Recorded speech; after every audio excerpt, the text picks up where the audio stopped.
This is Optimal Health Daily, episode 743, Rooted in the Fundamentals, by Ross Enamait of RossTraining.com, and I'm Dr. Neal. Happy middle of the week Wednesday, and welcome back to Optimal Health Daily, where I act as your narrator of the best health and fitness blogs, all for free. I cover fitness, nutrition, stress management, weight management, and lots more, just like an audiobook, but from a bunch of different authors. And then on Fridays, I answer your questions right here on the show.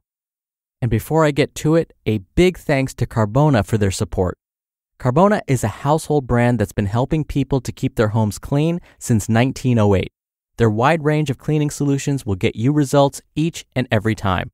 As an Optimal Health Daily listener, use code OHD at carbona.com to save 20%.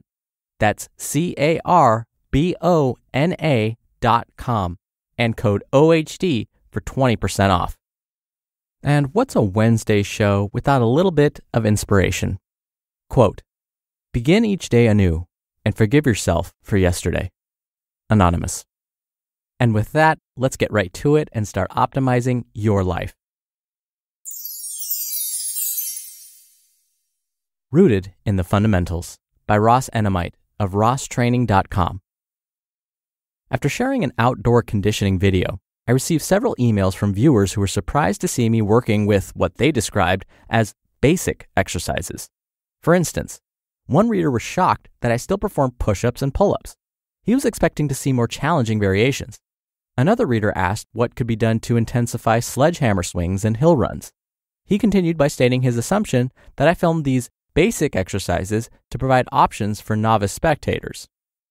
No expiration date. Unfortunately, his assumption is false.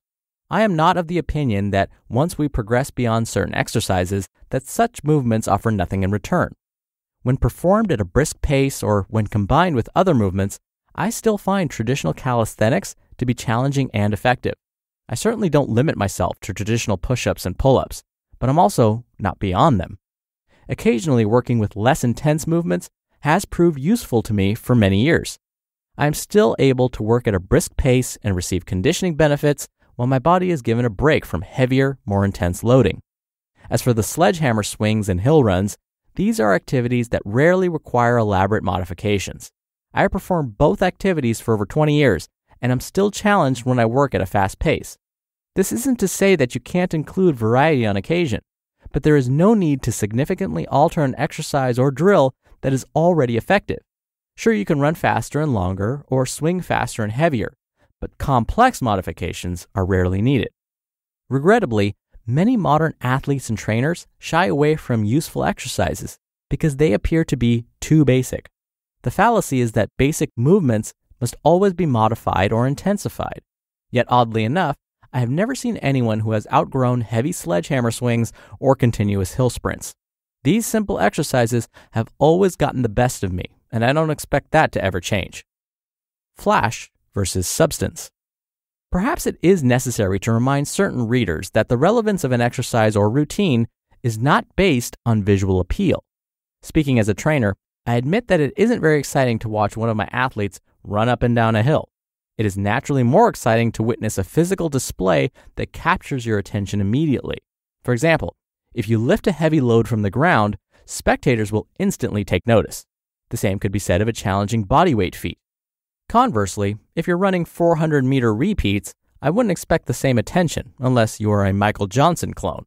Continuous conditioning activities tend to lack visual appeal. It is not that exciting to watch the same motions performed over and over and over again. In fact, 3 of my preferred activities could be categorized as such, meaning they're effective but boring to watch. Sledgehammer swings, hill sprints, and heavy sandbag carries are prime examples. Each is challenging and effective, yet will never attract widespread attention.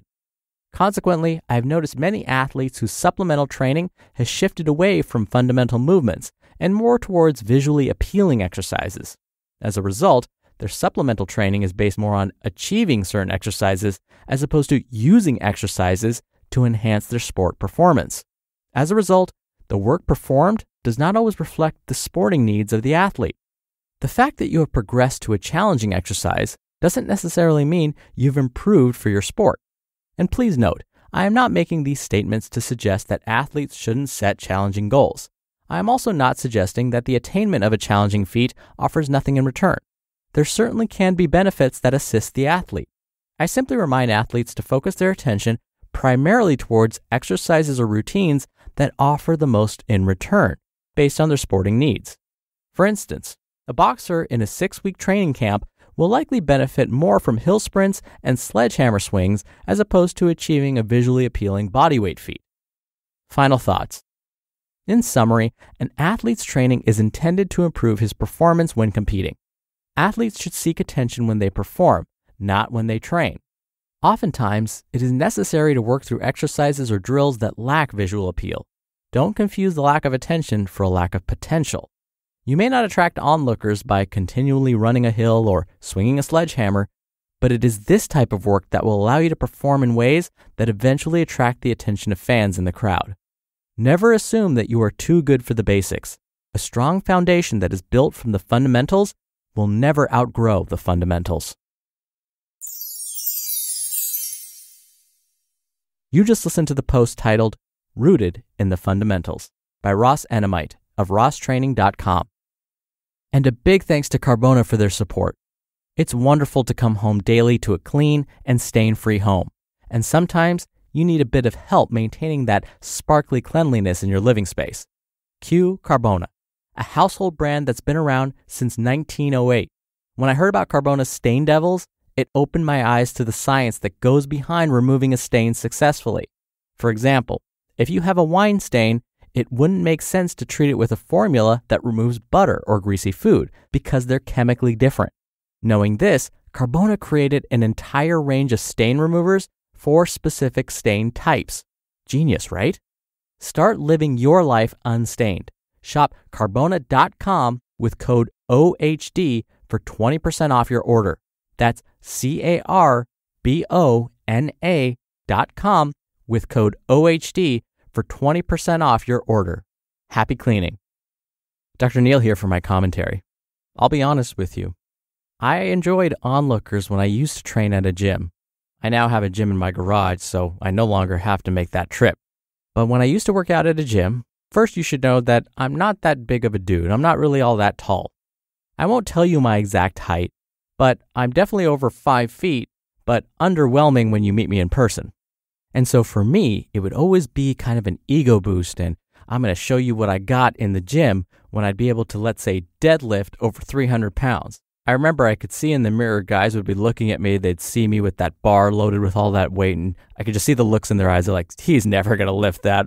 I don't know what he's thinking. And then I would lift it, and I could see their eyes. I ended up focusing too much on the onlookers at the gym and making sure that I'm doing flashy moves with heavy weights, and that was exactly when I re-aggravated my back. And so yes, Ross is absolutely right. Forget the onlookers, forget flashy moves, and stick to the basics. If you can do the basics perfectly, where each rep is perfect and correct, you're still going to achieve some results. Now, you don't want to do the same number of reps and same number of sets, because then, like I said earlier this week, the body will adapt.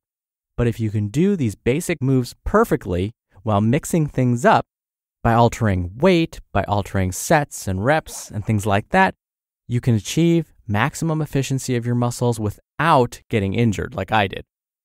All right, that'll do it for today. Thank you for subscribing. Thank you for being here every day. Thank you for sharing the show with someone. I hope you have a wonderful rest of your Wednesday, and I'll see you back here tomorrow where your optimal life awaits.